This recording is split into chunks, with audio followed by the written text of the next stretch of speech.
जी ने कहा, हिमाचल प्रदेश में जब ये आपदा आई तो हिमाचल के हर वासी के दिल में एक भावना जगी कि हम इस आपदा का सामने एक साथ करेंगे, मिलकर करेंगे। इसीलिए छोटे से छोटे बच्चे स्कूल में थोड़ी सी चंदा इकट्ठा कर रहे हैं।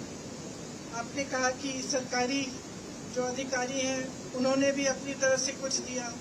अभी हम आ रहे थे कि तो ये सेब के बागान जो मालिक हैं वो उन्होंने भी एक चेक दिया 5 लाख का, किसी और ने 1 लाख का दिया। फिर रास्ते से हम गुजर रहे थे, हमने देखा कि कुछ महिलाएं सड़क पे काम कर रही हैं।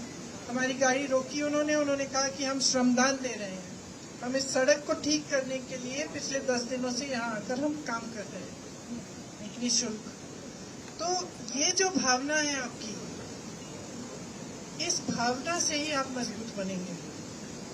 और जो भी आपदा आए, अगर हम सब एकजुट होकर एक परिवार के समान एक दूसरे की मदद करें, एक दूसरे के हाथ पकड़ के आगे बढ़ें, तभी हम ऐसी आपदाओं का सामना कर सकते हैं। जैसे यहाँ पे हुआ है, अभी मैं मनाली से आई हूँ, रास्ते में बहुत देखा कि कितना नुकसान हुआ। लेकिन जैसे आपकी पाठशाला में इस तरह से जो पत्थर इस तरह से पहाड़ से गिर के आए हैं, तो सबसे पहले तो मैं कहना चाहती हूँ कि भगवान की कृपा है कि कोई बच्चा नहीं था स्कूल में उस समय, ये रात को हुआ और सब सही सलामत है।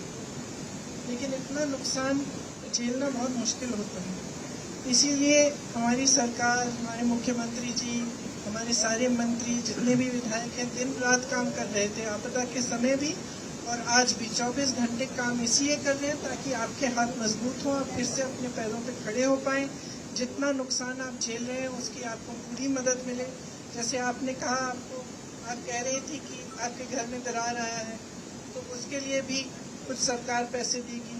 और जिसका घर टूट गया है, जिसके यहाँ मृत्यु हो गई है।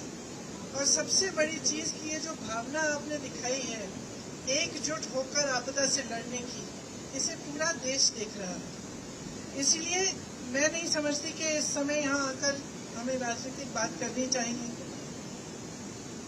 ये पूरा देश आपके साथ खड़ा है।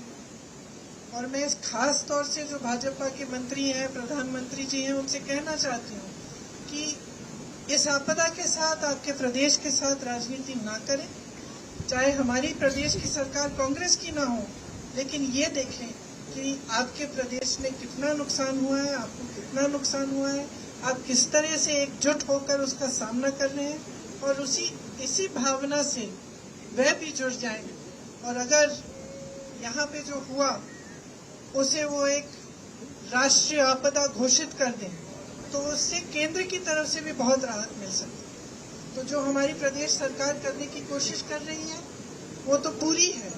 और जैसे कहा सुक्कू जी ने, कुछ भी हो गया हो, घर टूटा हो, दरार आई हो, जानवर मर गया है या कोई परिवार का सदस्य गुजर गया हो, उसकी मदद आपको मिलेगी।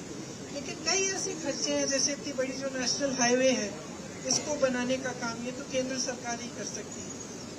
तो ऐसी कई चीजें हैं जो सिर्फ वो कर सकते हैं। तो उनसे अपील है कि वो राष्ट्रीय आपदा घोषित करें ताकि आपको और मदद मिले। और बाकी हम सब आपके साथ ही हैं, आपके सुख में साथ हैं, दुख में साथ हैं। मेरा तो आप जानते ही हैं, मेरा यहाँ घर है वास्तविक तौर पे, और मैं आती जाती हूँ। तो मैं फिर से सुक्कू जी, जब आप इस स्कूल को ठीक करेंगे तो एक बार फिर से मुझे बुलाइएगा।